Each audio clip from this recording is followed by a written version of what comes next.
¿De dónde surge esta tendencia que veo cada vez más fuerte, obviamente en redes, que se caracteriza principalmente por el hábitus de criticar, denunciar y desechar una obra cultural sin siquiera verla? O sea, pasa con libros, con cosas que se dijeron, Pero con cosas que no se Zizek dijeron. hace análisis de películas que no ha visto. No, pero eso es diferente. Nah, Él no, es no, a ver, eso es diferente. Porque, a ver, él hace análisis.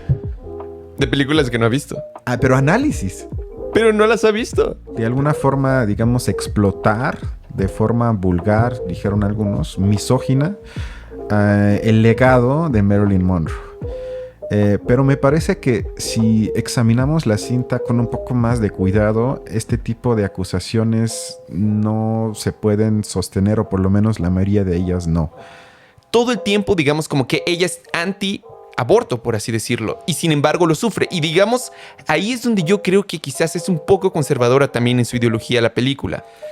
Más que leerlo como propaganda antiaborto que culmina en el diálogo con el feto, yo creo que también se puede interpretar como una fuerte defensa del aborto, en el sentido de que contradice fantasías de la gente antiaborto.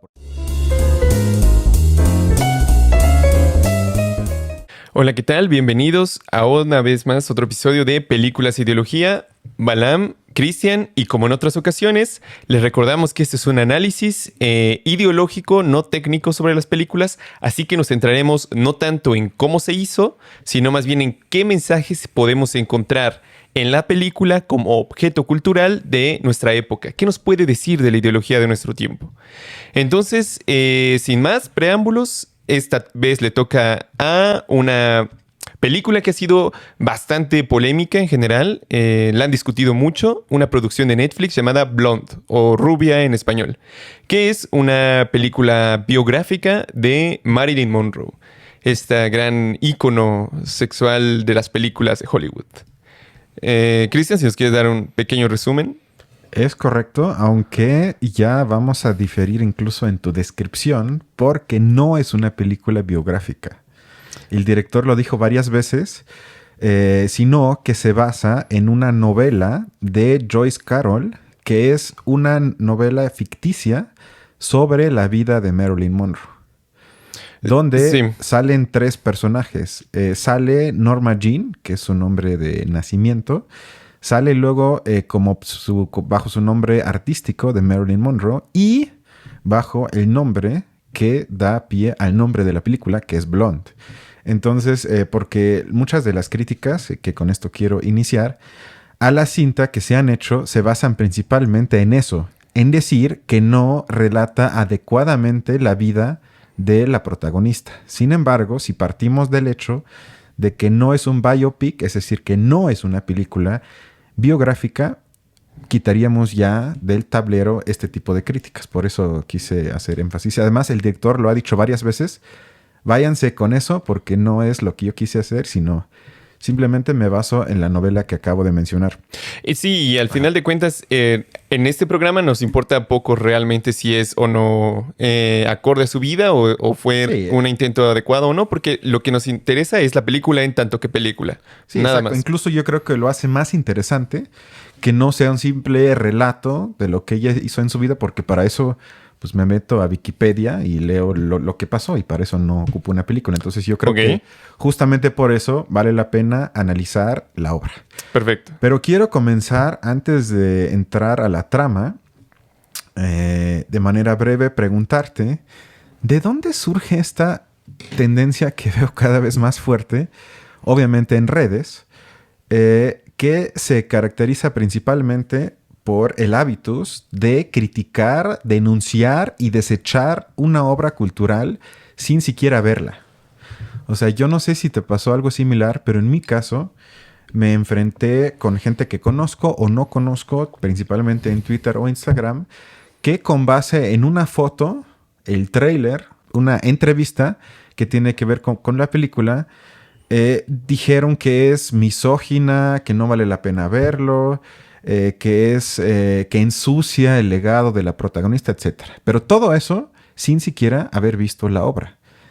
¿Tú te lo explicas de alguna forma, o eso siempre ha existido y yo no lo había visto, pero ¿De dónde surge esa, desde mi punto de vista, completa estupidez que juzgo algo sin haberlo visto?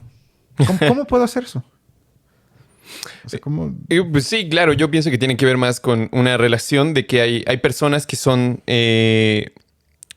digamos que tienen opiniones y más importantes que el resto o opiniones que mucha gente sigue.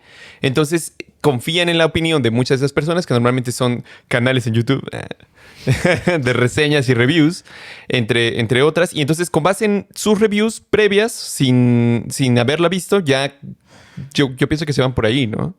No, pero a mí me parece, porque yo siento que eso pasa con absolutamente casi todo. O sea, pasa con libros, con cosas que se dijeron, pero con cosas que Zizek no se dijeron. hace análisis de películas que no ha visto. No, pero eso es diferente. No, No, a ver, eso es diferente. Porque, a ver, él hace análisis. De películas que no ha visto. Pero análisis.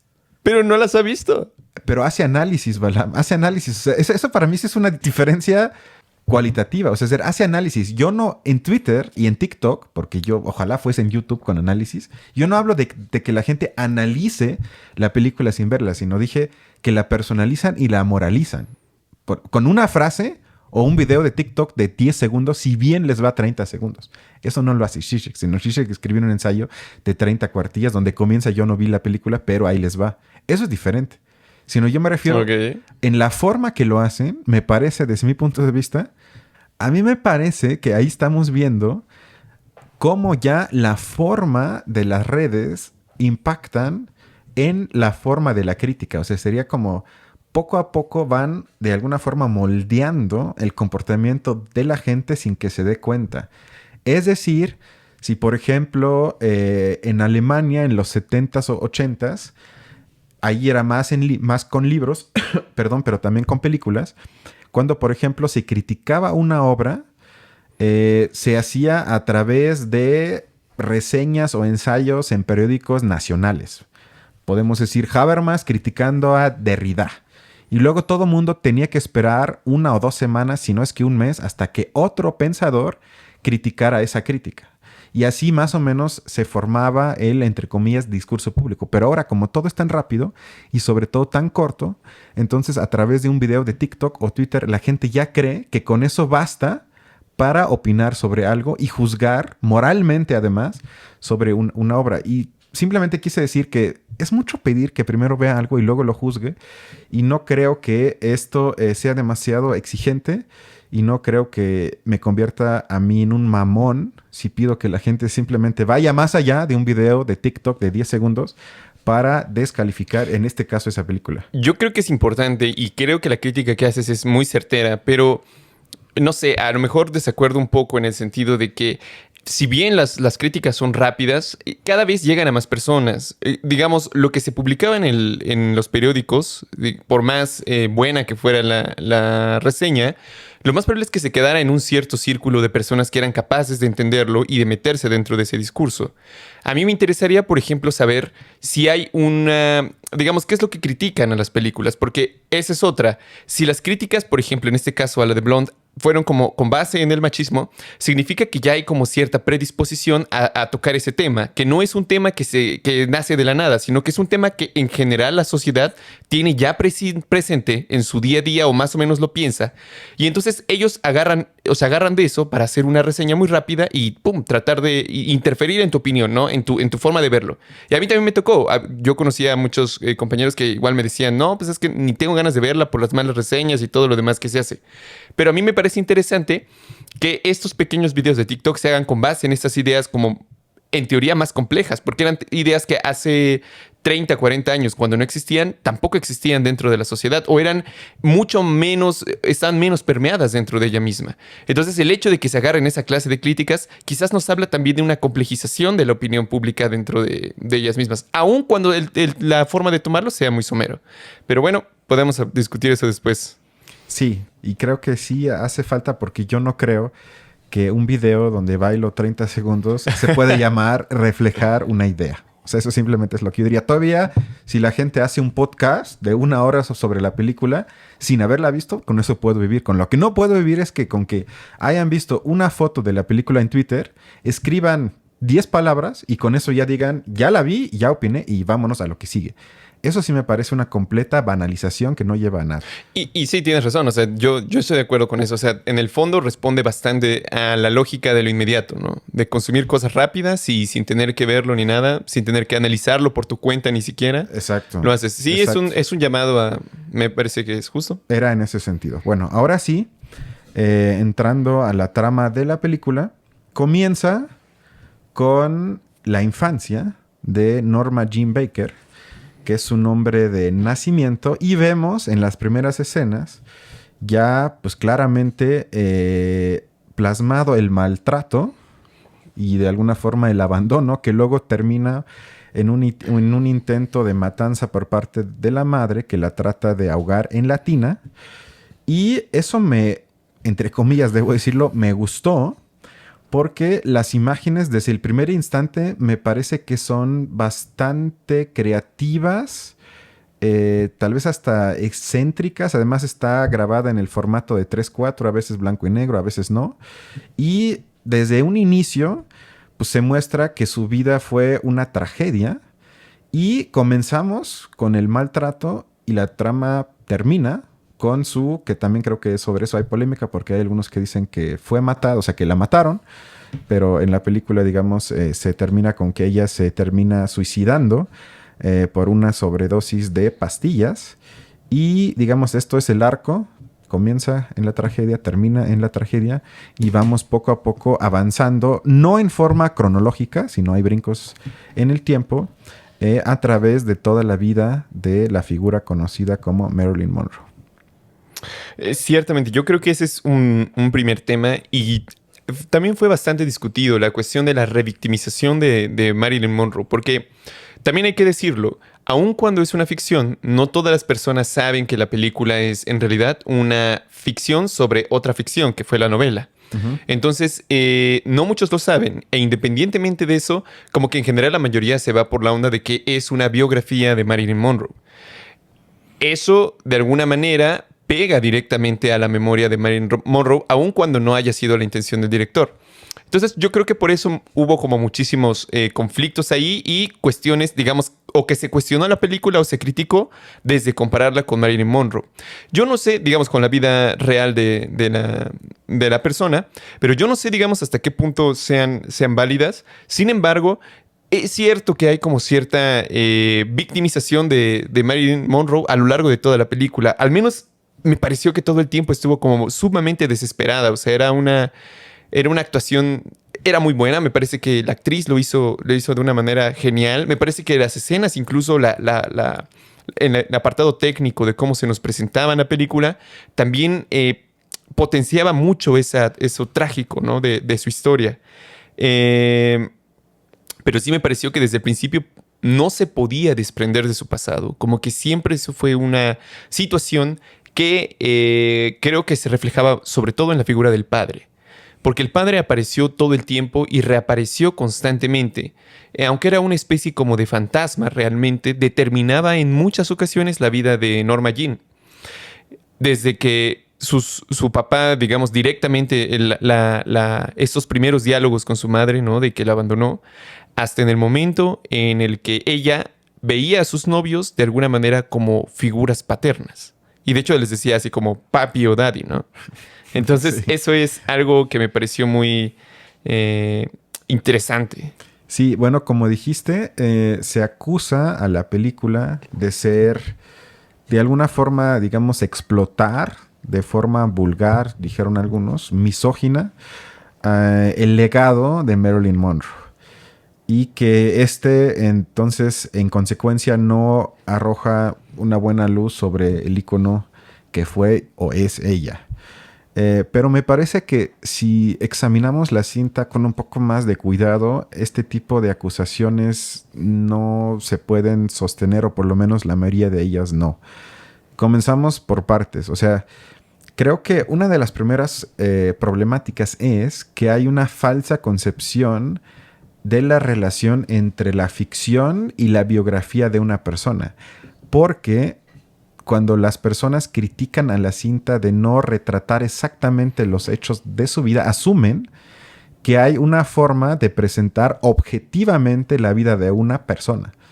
Y ni siquiera hay que ir a Freud, pero él diría que eso es totalmente imposible, sino que la historia que nos platicamos a nosotros mismos y por lo tanto a otros siempre es una ficción y mucho más, obviamente, si lo hace gente externa a nosotros.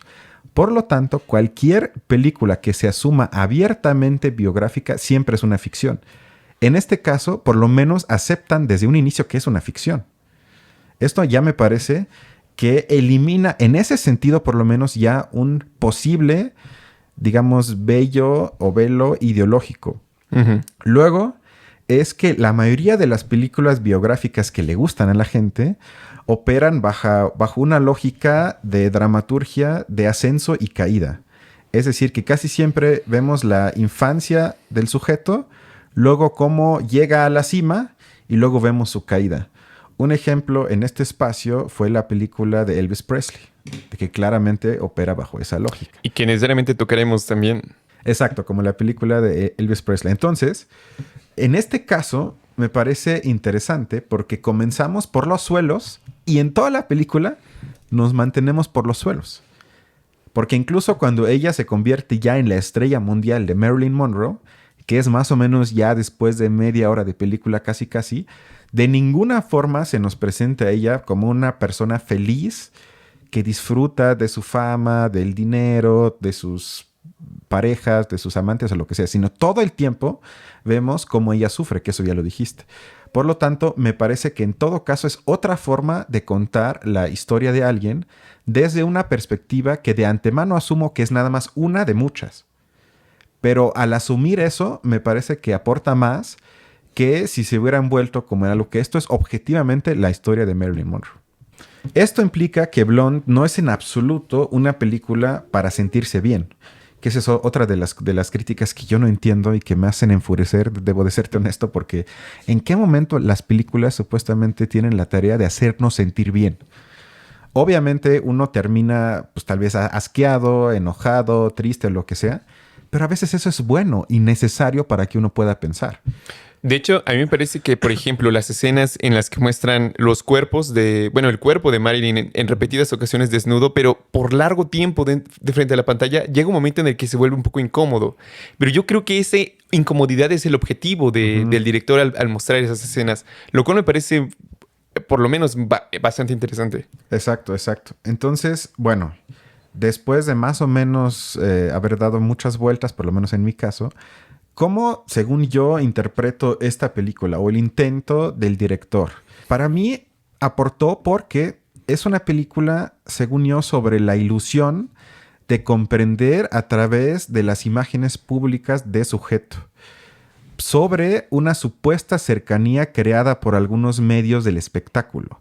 Que esto creo que está más presente que nunca por la cercanía aún más inmediata generado por las redes sociales existentes. ¿A qué me refiero? A que en ese entonces todo mundo pensaba que sabía quién es Marilyn Monroe. ¿Por qué? Porque la veía en todos lados, la observabas en las películas, en los periódicos, en las revistas, en las imágenes, en las entrevistas, etc. Sin embargo, lo que se presenta en la película, y creo que de manera bastante inteligente, es que hay una separación entre la identidad, si se quiere hablar así, pública y privada, porque hay una escena que creo que relata de manera padre esto, cuando está enfrente del espejo, se maquilla y dice: los críticos de cine, algunos me aman y otros me odian. Y ella pregunta: ¿pero esto qué tiene que ver conmigo? Porque ella hace justamente lo que la gente hoy en día ya en su mayoría ya no es capaz de hacer, yo creo, de separar su figura pública o su argumento de su personalidad. Por lo tanto, ella sentía que cuando la criticaban, lo que estaban criticando era su actuación o su personaje público, que no tiene nada que ver con ella. Es una ficción actuada y creada. Por lo tanto, me parece que esa separación permitía que haya una especie de intercambio en el espacio público. Y eso se ha perdido porque hoy en el mundo de TikTok las personas ya no son capaces de diferenciar de que si yo ahorita te hago una crítica, estoy criticando lo que estás diciendo, no a ti, Balaam, como persona. Y esa separación era mencionada por ella en la película, que ella no entendía por qué la gente se enojaba con ella si realmente era una crítica hacia su figura pública, a su actuación. Sí, estoy de acuerdo contigo. Creo que en el fondo la película trata de problematizar esta relación entre la persona pública y la privada, ¿no? Lo que uno es ante el mundo o ante ciertos círculos sociales y lo que uno es, digamos, como personalidad propia. Sin embargo, aquí yo creo que la crítica de Zizek que hace a esta situación es fundamental porque él menciona que es ilusorio pensar que este otro que nosotros somos cuando estamos con las demás personas o en los demás círculos sociales no somos nosotros. Digamos que simplemente es una forma o una faceta, una máscara que nos ponemos para poder convivir. Realmente muchos de los análisis y es fácil, digamos, dejarse llevar por esa idea de que uno se pone distintas máscaras en función, digamos, del medio social o de los grupos con los que está. Pero Zizek lo que dice es que en el fondo todos esos eres tú. O sea, no hay un verdadero tú realmente escondiéndose detrás de esas máscaras. Tú eres quien de alguna manera está llevando a cabo ese ponerse la máscara, ese interactuar de esa manera. Y todas esas formas de actuar o de personalidad también son tú.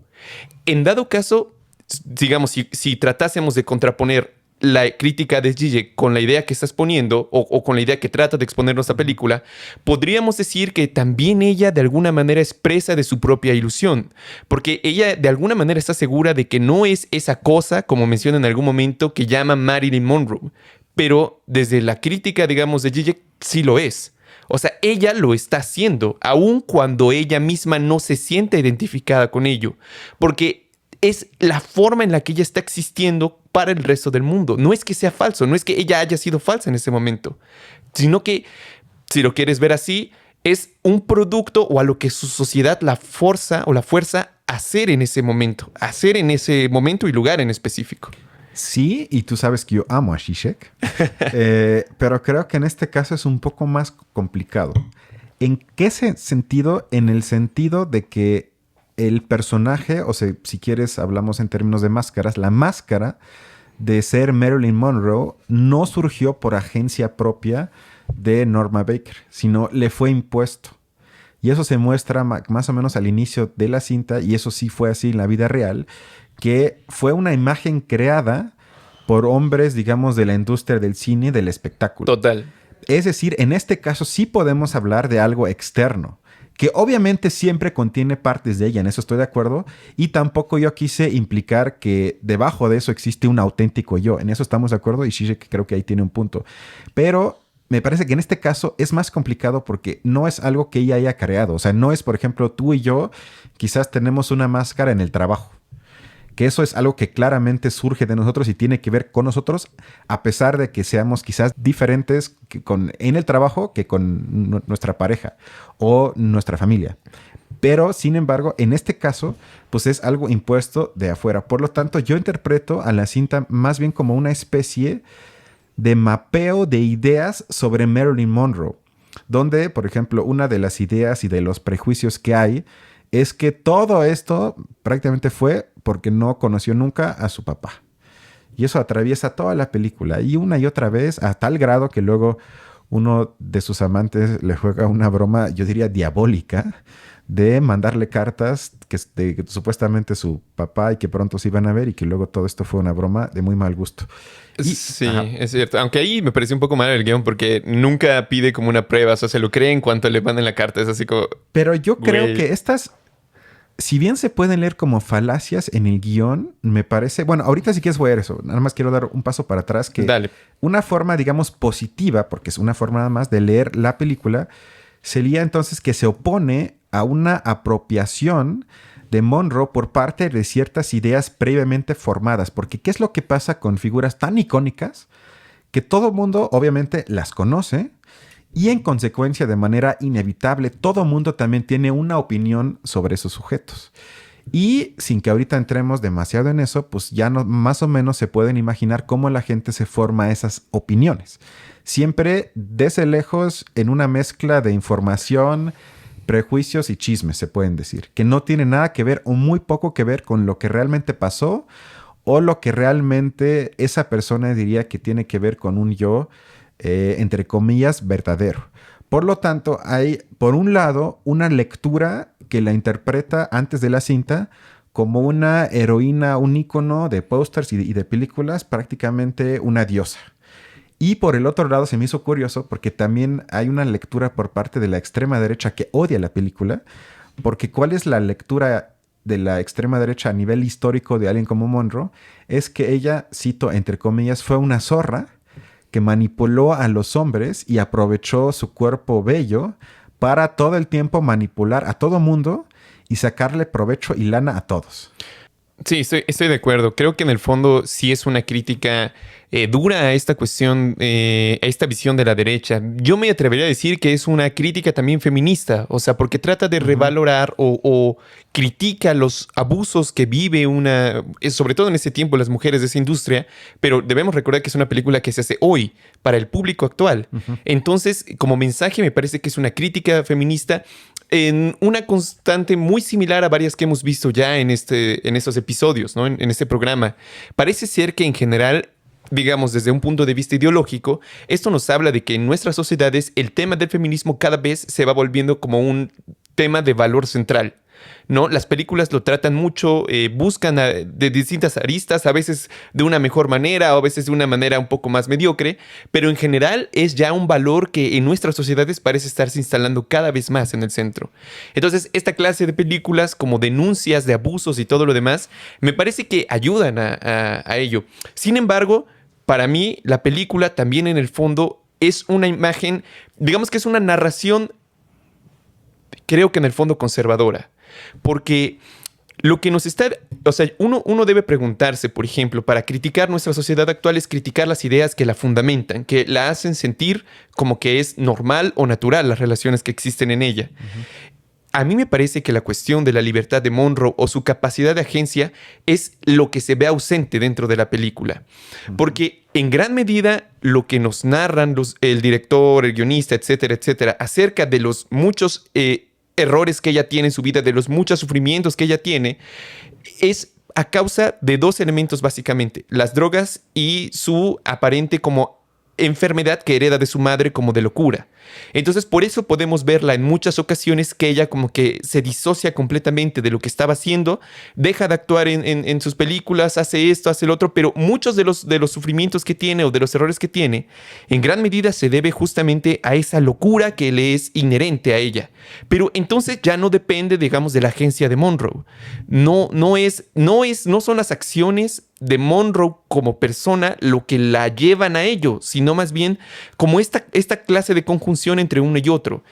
Muchas, por ejemplo, de las cosas que son moralmente incorrectas o que nosotros diríamos como reprobables, como el uso de drogas, por ejemplo, ellos, digamos que lo justifican desde la película diciendo que era como su locura. Como que en el fondo ella lo hizo porque no tenía control real de sí. Entonces, y sobre todo se empieza a ver mucho al final de la película, cómo lleva a cabo muchas de las cosas, como la cuestión de lo de Truman, ¿no? El presidente y otras escenas bastante... Kennedy, más bien, ¿no? Kennedy, sí, total. Entonces, esa clase de situaciones que son muy duras, pero digamos que de alguna forma ella es víctima incluso de ella misma, de su propia, digamos, condición de salud.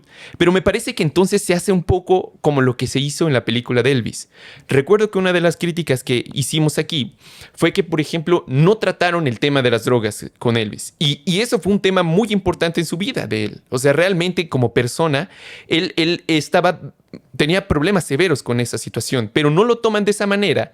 Y, digamos, lo que la película, de alguna manera, en el caso de Elvis, nos hace ver es que su caída en las drogas fue como él fue víctima de ello. O sea, como que cayó no por su culpa, ni por su decisión, ni porque tuviera capacidad de decidir hacerlo, porque si la tuviera y tuviera libertad, quizás no lo hubiera hecho. Sin embargo, la película nos dice que realmente lo hace por ello y pum, va y cae. Pero yo no creo que sea así necesariamente. O sea, también hay cierta capacidad de agencia en el caso de Elvis Presley para decir, yo estoy haciendo esto, o sea, yo estoy llevando mi vida, yo tengo estos problemas y por ende voy a tomar esta decisión que, por ejemplo, son las drogas. Y yo creo que en el caso de Marilyn Monroe ocurre algo similar. O sea, como que siento que la capacidad de agencia se le quita un poco a a Blonde. Prácticamente hay escenas en las que se la llevan de corrido. O sea, como por ejemplo cuando entra en la habitación de Kennedy, prácticamente son dos policías las que la arrastran por todo el pasillo y la arrastran y la llevan hasta allá. Y cuando llega ahí, no hace un intento por escaparse o todo lo demás, sino que como que queda resignada y empieza a hacer su papel de lo que hizo. Pero es un poco contradictorio porque si ya iba a hacer eso y ella estaba dispuesta a hacerlo, ¿por qué la llevan a fuerzas? A mí me parece que desde la película esa es como una visión para decirnos que realmente está mal, pero ella no está forzada. O sea, ella no puede tomar malas decisiones, por así decirlo. Ella no puede ser moralmente incorrecta. Toda la película ella es moralmente correcta y es más bien las circunstancias la que la llevan a volver a tomar decisiones que en el fondo ella no quiere. Pero no me parece que eso sea un retrato, primero, ni realista de Marilyn Monroe. Segundo, tampoco realista de nuestra sociedad. O sea, creo que en el fondo la decisión, digamos, esta capacidad de tomar malas decisiones por ti mismo, también habla un poco de la libertad que tú tienes para hacerlo. Y es algo que me parece que en la película está ausente. O sea, que una muy buena parte de las malas decisiones que toma no son fruto de ella, sino que todo el tiempo se le obliga a ella. Prácticamente pareciera que si no existieran esas condiciones, ella podría ser feliz. Yo creo que no es así. Después de este excurso bastante existencialista, comparto, sin embargo, me gustaría insistir en que este tipo de, digamos, fragmentaciones de no libertad que sin duda vemos en la película, yo creo que aportan a que la intención es que no podemos entenderla a ella, digamos, como representación de una figura icónica a través de las imágenes que circulan en público. Porque en esa escena con Kennedy, que hay que decir que ella es ya casi al final de su vida, porque muere a los 36 súper joven, creo que un año antes. En la vida real ella fue amiga de la familia de los Kennedy. Por eso hay mitos si esa escena de veras ocurrió o no. ¿Y qué es lo que pasa? Que el presidente Kennedy la obliga a hacerle sexo oral. Y mientras le está haciendo sexo oral, ¿qué es lo que pasa en la película? Esa escena se convierte en pantalla de cine y la gente está viéndola. Yo creo que eso obviamente tampoco es casualidad y quiere decir más bien que como una señal de alerta hacia nosotros qué es lo que estamos viendo. Y no creo que por lo tanto sea únicamente el voyeurismo de la cual se acusa, sobre todo por ese tipo de escenas. Y otra vez yo creo que la película es, digamos, salterina, brumosa, borrosa, porque va dirigida exactamente contra la ilusión del entendimiento. O sea, yo creo que es tan caótica y tan poco clara porque exactamente eso es lo único que podemos reconstruir sobre alguien como ella. No hay otra forma de acercarnos a la vida de alguien, aunque haya sido un ícono, y reconstruirlo de forma clara para que todos digamos exactamente así pasaron las cosas. Por eso este velo de aparentemente caos me parece que es justamente el truco estético de la película para que nos rompamos la ilusión de que conocer a alguien a través de las imágenes públicas que conocemos nos lleva a algo que una ilusión caótica sobre otro. Porque el siguiente punto que te quiero preguntar tiene que ver con eso que ya hemos hablado, que es esta especie de psicologización de las personas. Porque obviamente podríamos hablar de Freud y de que extraña a su papá, que nunca lo tuvo, del complejo de Edipo, la autoridad en Freud y todo eso.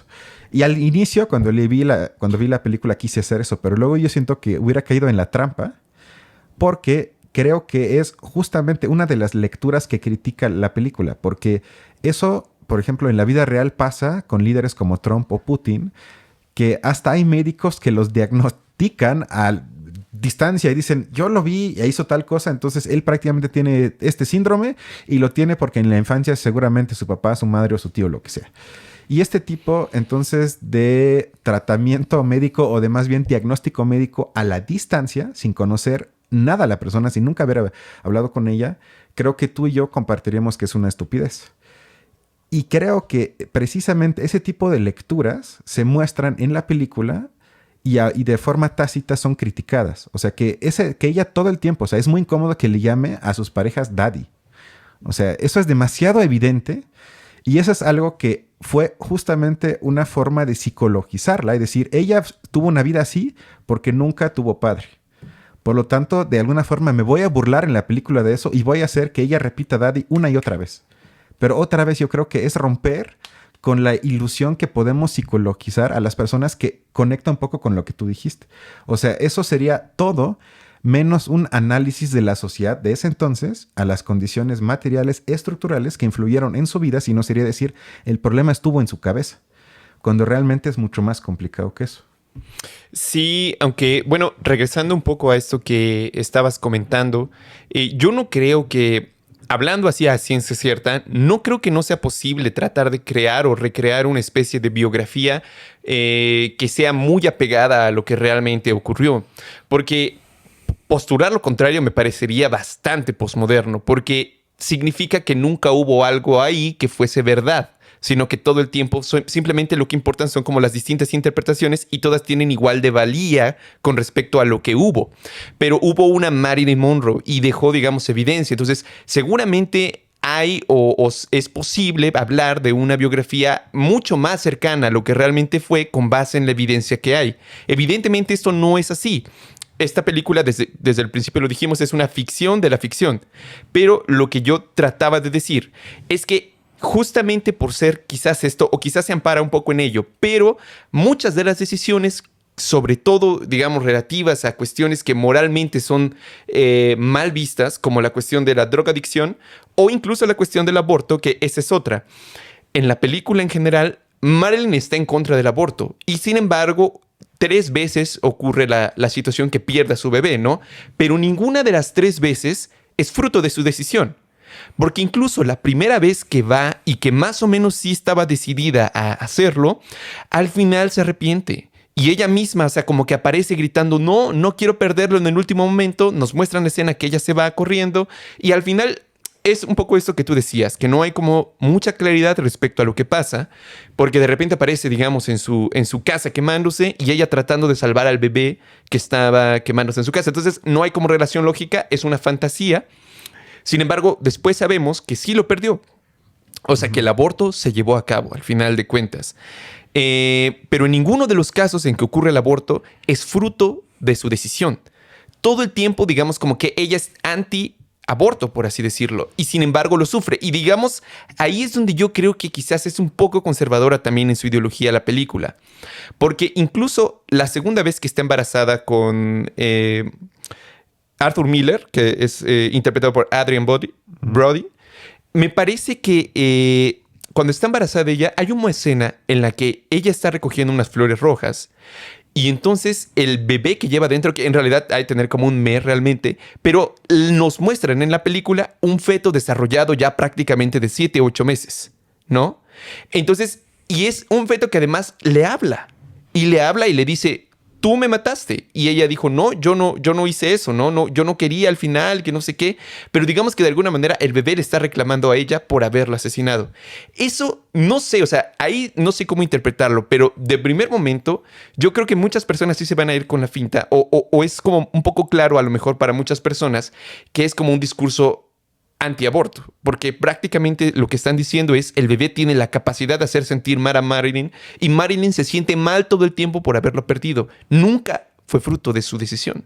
Todo el tiempo fueron las circunstancias las que lo orilló.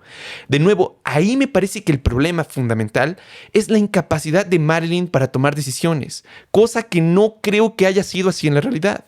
Pero bueno, digamos, si nos convencemos de que no es un intento de retratar la realidad, ¿por qué se le quita la agencia a Marilyn? ¿Qué es el objetivo de quitárselo? ¿Qué nos quieren decir con ello? Es por lo que a mí me parece muy problemático esa situación de la libertad dentro de la película. Bueno, antes de sacar mi lado panista sobre ese asunto, ya que me acusaste de posmoderno, tengo que contestar. Dale. Yo a lo que iba es que, si bien yo jamás diría que no hay verdad y que todo es relativo, sí creo que siempre es una ficción reconstruir hechos o, si quieres, la historia a través de esencializar o más bien exaltar personajes específicos. A eso es a lo que iba. O sea, si leemos a Marx y Hegel sobre la historia, sobre todo a Hegel, él nunca va a partir o a enfocarse en ciertas personas. Ciertamente. Sino va a partir, él diría de lo concreto, pero para que se entienda decir lo abstracto, que no tiene que ver con la agencia de algunas personas. Y en todo caso, son decisiones tomadas por personas que no responden a una voluntad que surge de esas personas únicamente. Y creo que a eso me refería, que eso siempre es una ficción. Y por eso algo que Leuwenthal le llamaba la moda biográfica es un fenómeno profundamente burgués. Es decir, que apenas tenemos como siglo y medio a lo mucho que se escriban biografías. Antes no había eso. Es decir, que poco a poco la gente le resulta más cómodo, y estamos ahorita en un auge brutal, si entras al Péndulo, al Sanborns o a la Gandhi, está lleno de biografías, desde Merkel o Putin, que hasta escriben sobre gente con la que nunca han hablado, pero la gente, digamos, tiende a tratar de explicar los fenómenos o entenderlos a través de los ojos de ciertos personajes, a través de la vida. Y ahí me parece que ahí está la ficción. Como si pudiésemos entender algo tan complejo como, por ejemplo, el juego geopolítico a través de la voluntad de Merkel. Okay. Pues eso tiene muy poco que ver. Ahí creo que es una ficción. Y esto creo que es lo que la película nos está criticando. Decir, yo no te puedo decir exactamente qué es lo que pasó, porque no se puede. Deja de tratar de buscarlo y comprenderlo. Y te voy a preguntar algo. Nosotros conocemos o he sabido que en general dentro de las clases de historia primaria, secundaria, etcétera, se hace hincapié también en los individuos. Ajá. Y nos cuentan a veces historias muy, muy ideológicas sobre su vida. Por ejemplo, Miguel Hidalgo prácticamente era un buen samaritano, no hacía nada malo. También Vicente Guerrero, todo. Y así a lo largo, no solo nosotros. Abraham Lincoln, por ejemplo, en Estados Unidos hay propaganda, pero inmensa sobre él, como si hubiera sido el mejor presidente y todo lo demás. Yo lo que te quiero preguntar es, ¿una biografía bien hecha no debería más bien acercarnos a las personas como humanos para ver que no son como esa clase de dioses, sino más bien personas que tienen como contradicciones? O sea, justamente como arrastradas por el propio río de la historia en la que están viviendo. Exactamente. O sea, yo también tengo biografías, aquí sí veo, son pocas, una sobre Freud, una sobre Adorno, una sobre Kracauer, y lo que me gusta de ellas es que se tardan, luego hay 50 páginas donde no mencionan el nombre del protagonista, sino donde se trata, no sé, en el tiempo de Freud sobre, por ejemplo, cómo era la Viena que le tocó a Freud. 50 páginas donde no hay ni una vez sale Freud. Y ese tipo de poner en contexto el tiempo del personaje, si lo logras, entonces sí me parece que por lo menos ayuda a entender mejor las ideas y cómo surgieron en la cabeza de los personajes. Por ejemplo, yo recién estaba leyendo una biografía sobre Marx y donde precisamente se mostraban muchas cosas que a veces uno no se lo imagina, porque la izquierda socialista durante mucho tiempo se forjó una idea demasiado idealizada de una persona que a veces justo también ocurre un poco como lo que ocurre con Marilyn Monroe. Una cosa es el personaje que se creó y otra cosa es la persona que quedó ya prácticamente atrás. Entonces hay personas que tratan de rescatar a esta persona original, tratar de ver quién fue, qué es lo que hizo. Y normalmente cuando ocurre eso nos damos cuenta de, bueno, nos desilusionamos de muchas cosas, pero también aprendemos muchas otras. Por ejemplo, que Marx no era muy en favor de los judíos en general, tenía como cierto sesgo antisemita y todo. Deberías. Digamos, esta clase de cosas que nos desilusionan de los personajes. Sin embargo, porque muchos de ellos cometen acciones negativas, muchos de ellos se equivocan, digamos, desde nuestro punto moral sería como todos, totalmente negativo, incluso desde los puntos morales de su tiempo, ¿no? Exactamente. Sin embargo, me parece que esta película lo que está haciendo es como volver a Marilyn Monroe una víctima de su tiempo. De nuevo regresamos a esta cuestión. No pareciera que las acciones negativas de Marilyn hayan sido fruto de su decisión. No hay una que yo ubique donde yo diga, ok, ella la cagó o ella realmente es culera en tal sentido o en tal otro. Prácticamente todo el tiempo es simplemente un objeto de las circunstancias tan terribles que le toca vivir. Pero no vemos más. Es por eso que yo digo que ahí hay como un gran sesgo. No creo que sea la mejor forma de abordar un personaje, pero concuerdo contigo en que este énfasis en las biografías se da sobre todo por ello, por tratar de contar héroes. Y ya para terminar... O villanos también. O villanos, ciertamente. Y ya para terminar, me parece curioso que aun cuando hoy en día, por ejemplo, en personajes que históricamente hoy en día son muy, muy relevantes, me parece difícil imaginar que vaya a ocurrir lo mismo que, por ejemplo, pasó con Benito Juárez o con Hidalgo o con esos personajes, porque en ese tiempo no había como contranarrativas. Simplemente su grupo gana, cuenta la historia del héroe y es la que se queda por mucho tiempo. Pero hoy en día se me hace difícil que algo así pueda ocurrir. O sea, no hay como un personaje que yo diga, esta persona es totalmente inmaculada y va a tener como su biografía a la altura de los anteriores. No es posible porque ya las narrativas contrarias también se muestran de alguna manera. Por ejemplo, quieren hacer de Putin un demonio total o un ángel total, pero en ese divagar entre uno y otro, realmente va surgiendo un personaje bastante bizarro que, de nuevo, como tú lo mencionas, en el fondo no tiene tanto que ver con él, sino más bien con la situación en general. La estructura general es lo que explica al individuo, ¿no? La totalidad explica a lo particular y no al revés. Por lo menos en gran parte, sí. Aunque yo creo que, por ejemplo, acaba de sacar una... ¿Cómo llamarle? Pues sí, vamos a llamarle autobiografía del presidente de China, Xi Jinping, que está bastante interesante. O sea, apenas llevo como 100 páginas porque son como 2000 páginas. Entonces, y se acaba de traducir al English y estoy leyendo, está interesante. Obviamente es un libro que básicamente es lo que hubiera hecho Hitler si hubiera ganado la guerra. O sea, una romantización de su propia vida que prácticamente el destino lo llevó a donde es. Pero ese mito, que obviamente es un mito, creo que sí hay posibilidades de seguir creándolo. Sobre todo porque hay ya formas de comunicar mucho más eficaces, vamos a llamarle así, que en ese entonces. Y creo que no quita que si bien puede construirse al mismo tiempo la contranarrativa, que también es un mito, que esos dos mitos pueden convivir tranquilamente, yo pienso. Y algo que también quería decir es que a mí no me importa, aunque suene feo, la vida detrás de los pensadores o las pensadoras, porque como bien dijiste, al fin de cuentas es una banalidad, pero todos fueron y son humanos y en consecuencia tienen errores o tuvieron comportamientos que a nosotros nos parecen pues tal vez hasta despreciables.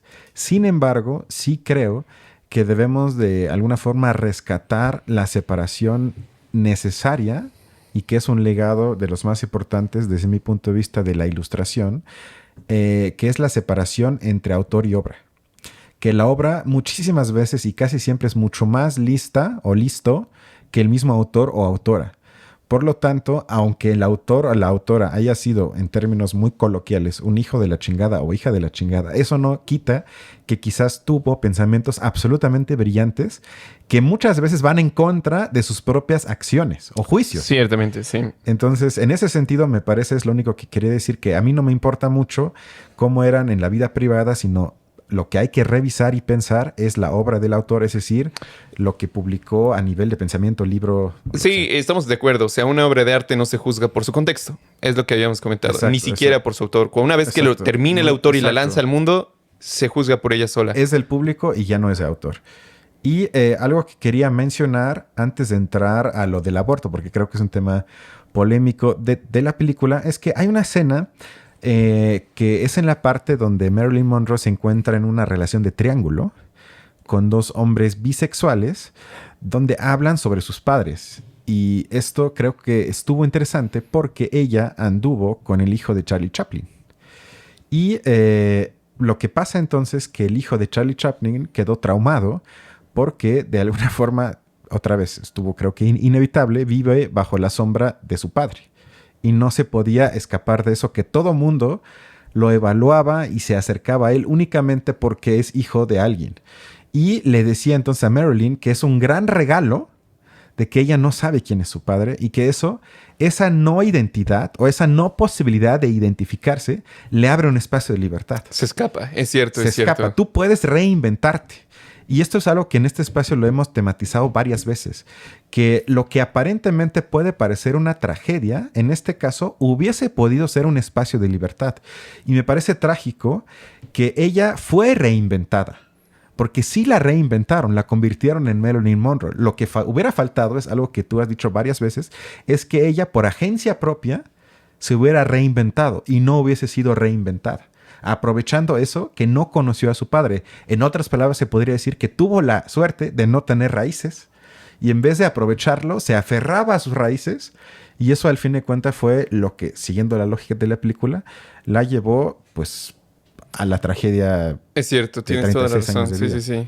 Y ya entrando a la polémica sobre el aborto, que esa escena en específico que también me pareció un poco hasta grotesca, donde tiene una conversación con su feto de un mes. Del feto ingeniero. El recurso no lo entendí exactamente. Sin embargo, quiero presentar una lectura, digamos, contraintuitiva sobre eso, porque si bien esto llevó a que es acusada de antifeminista, tal vez hasta de propaganda anti-aborto, creo que estas escenas, sobre todo en la primera, donde ella está primero feliz del embarazo, luego no sabe exactamente si es bueno para su carrera tenerlo, luego decide abortar, luego cambia de decisión y todo ese drama que se nos muestra, más que leerlo como propaganda antiaborto que culmina en el diálogo con el feto, yo creo que también se puede interpretar como una fuerte defensa del aborto, en el sentido de que contradice fantasías de la gente antiaborto. Porque ¿cuál es la fantasía completamente fetichizada de la gente antiaborto? No de todos, pero de muchos.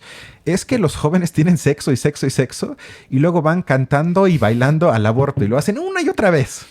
Hay mucha gente que así se lo imagina, como si no fuese una gran cosa. Y por lo menos de los casos que me han tocado en mi círculo de entorno, nunca es así. O sea, siempre hay un impacto. Hay una decisión que tomar que nunca es fácil y poco a poco se toma la decisión y esto no implica, como en la película se muestra, que no haya consecuencias a nivel psicológicas para la madre, aunque ella quiera abortar y lo haya hecho. Es decir, que es un proceso complicado. Sí. Y más que leer eso como una resistencia al proceso de aborto, creo que también se puede leer como una defensa de la necesidad de justamente por eso tener que regularizarlo para que todo mundo tenga acceso, no nada más Marilyn Monroe con mucho dinero, y para que también haya, digamos, el proceso y el acompañamiento necesario en todos los niveles para que la persona no sufra alguna repercusión posterior. O sea, creo que también es eso, o sea, porque imagínate que en la película lo hubieran tematizado como algo X, así como que, bueno, vamos mañana y luego otra vez se hubiera ido a, no sé, a actuar o a tomar. Estoy seguro que las críticas de los antiabortistas hubieran dicho, mira, así son, les vale 3 kilos de punto, cualquier tipo de vida. En cambio, muestran el impacto y lo traumático que puede ser eso, que ya lo último es, esto también me recuerda a algo que dice Zizek, que dice él cuando habla con personas transexuales, le cuentan cosas similares, que es una experiencia profundamente traumática darte cuenta que te sientes en el cuerpo equivocado. No es un juego. Eso es a lo que quiero llegar con todo esto. No es un juego. Ciertamente. No es una diversión que nada más lo hago y hoy quiero ser mujer y mañana hombre. Otra vez, eso es una fantasía de la gente conservadora, sino es una experiencia profundamente traumática que tiene consecuencias para esa gente. Por lo tanto, todo este rollo para decir que creo que también se puede leer o interpretar la película como una defensa o una advertencia de la importancia del aborto. Sí, yo creo que es una lectura que también es válida, no se me había ocurrido, pero es que también es muy fuerte la carga valorativa por el otro lado, porque en algún momento, que es uno de los pocos momentos en que Marilyn Monroe se pone a reflexionar sobre su acción de aborto, fue cuando se estrena la película de Los hombres las prefieren rubias. Entonces es una escena muy dura porque ella está frente a su obra, a lo que ella hizo, digamos, a la otra Marilyn Monroe, no Norma Jean, y entonces está viendo y observa la película y le parece terrible y empieza a llorar y se pregunta, ¿fue por esto que mataste a tu bebé? Digamos, a uno como espectador lo hace sentir así como de no, o sea, el bebé valía muchísimo más que cualquier cosa material, que lo que estás viviendo ahí, porque ni siquiera te está haciendo feliz. Pero en realidad muchas mujeres, digamos, prefieren eso para poder continuar con sus carreras, algo que ellas, digamos, en lo que ellas puedan desarrollarse o trabajar. O sea, como que en general me parece que ahí la valoración de Norma Jean sí es muy en el sentido de decir, ni siquiera ser una estrella de cine de a este nivel y ganar todo lo que gano vale la pena por haber matado a mi bebé. Eso dice además matado, no dice abortado, no dice detenido el proceso, sino literalmente dice matado a mi bebé. Pero bueno. ¿Y no crees que esa sea una de las escenas que trataba de reconstruir hace rato en el sentido de que representan un punto más en el mapeo de ideas que teníamos o tiene la gente sobre ella? O sea, ¿no habrá la posibilidad de que mucha gente la acusaba en ese entonces de que mataste a tu feto para seguir saliendo en las películas de cine como estrella con el cuerpo, entre comillas, perfecto. O sea, porque yo creo que, siguiendo en la lógica que yo he tratado de construir, encaja de manera perfecta. Porque me parece otra vez nada más una representación de uno de los prejuicios o afirmaciones que se han hecho sobre ella. Que estoy seguro que han existido mucho. Para eso mataste a tu bebé, para que estés en esas películas presentándote además como rubia tonta, entre comillas. Sí, pero digamos, para uno poder hacer esa matización, tiene que tener conciencia de que en la vida real fue diferente. O que en la vida real, digamos, se le acusa de ello. Pero muchas personas no tienen realmente mucho conocimiento de la vida de Marilyn Monroe, realmente. O al menos ese grado de, por ejemplo, saber que abortó. No creo que muchos lo supieran. Yo creo que mucha gente se enteró a través de la película. Entonces, para poder tú hacer esa valoración, primero necesitas conocer las dos partes para poder comparar. Pero si nada más tienes un lado de la historia, pues te quedas con eso. O sea, es muy difícil que tú puedas decir, ay, y realmente ya habrá sido así. No sé, o sea, como elemento ideológico, además, con tal proyección que tiene Netflix, me parece que esa clase de valoraciones son muy peligrosas. O sea, yo personalmente, a mí no me pareció muy chido. O sea, puede ser.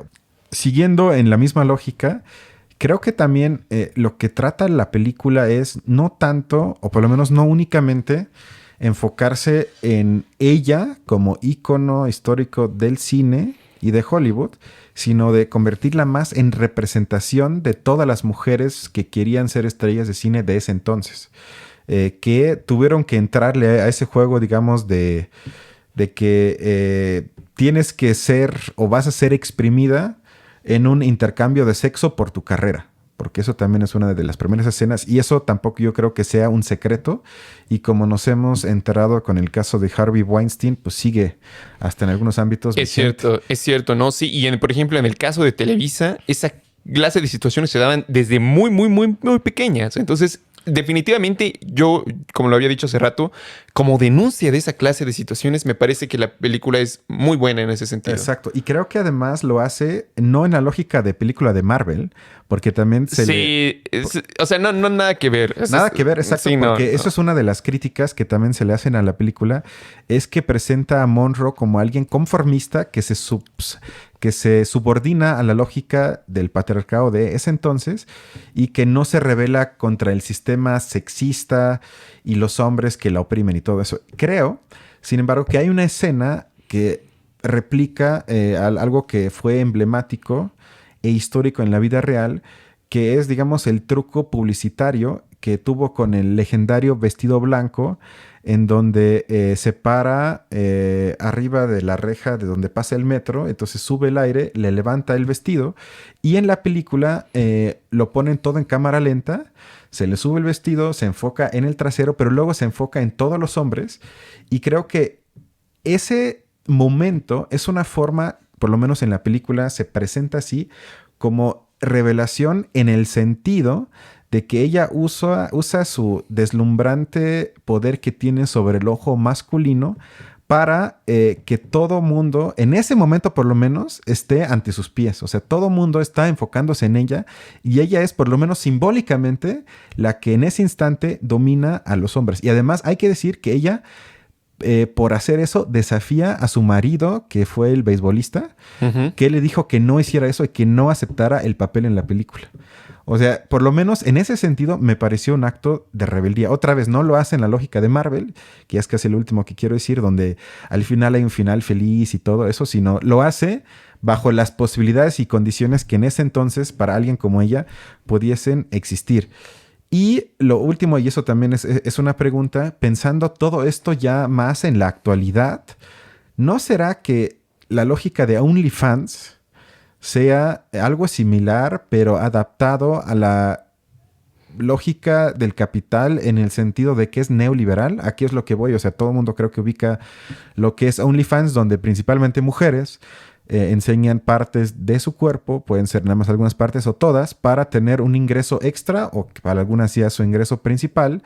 Y podríamos ver otra vez algo similar, que son dominadas por el ojo masculino que las domina en el sentido de que representa su ingreso económico Sin embargo, el avance sería que por lo menos ellas deciden cómo grabarse, tienen casi control sobre la totalidad de los ingresos de OnlyFans, pero al fin de cuentas podría también leerse como una repetición de una lógica que se denuncia en la película, ¿no? Yo creo que en el fondo también, digamos, es un tema muy extenso, igual podríamos tocarlo en otro momento, pero el hecho mismo de que sean prácticamente el 90% de las usuarias en OnlyFans mujeres y hombres quienes las compran es un reflejo del machismo o el patriarcado que sigue profundamente, digamos, arraigado dentro de la sociedad.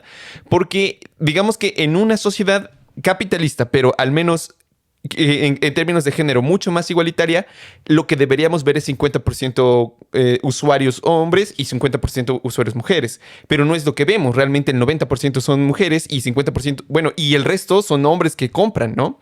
Que además está atravesado por una especie de lógica quizás un poco perversa, porque son digamos, son mujeres que muchos hombres las compran porque son como sus conocidas o están dentro de su círculo, ¿no? Entonces hay como cierta perversidad de romper lo privado y llegar mucho más allá de la persona que yo conozco. No era así con Marilyn Monroe, que todo el mundo sabía que pues, nunca digamos, me voy a acostar con ella. Como lo acabamos de decir en el programa, había una gran división entre la persona individual y el personaje.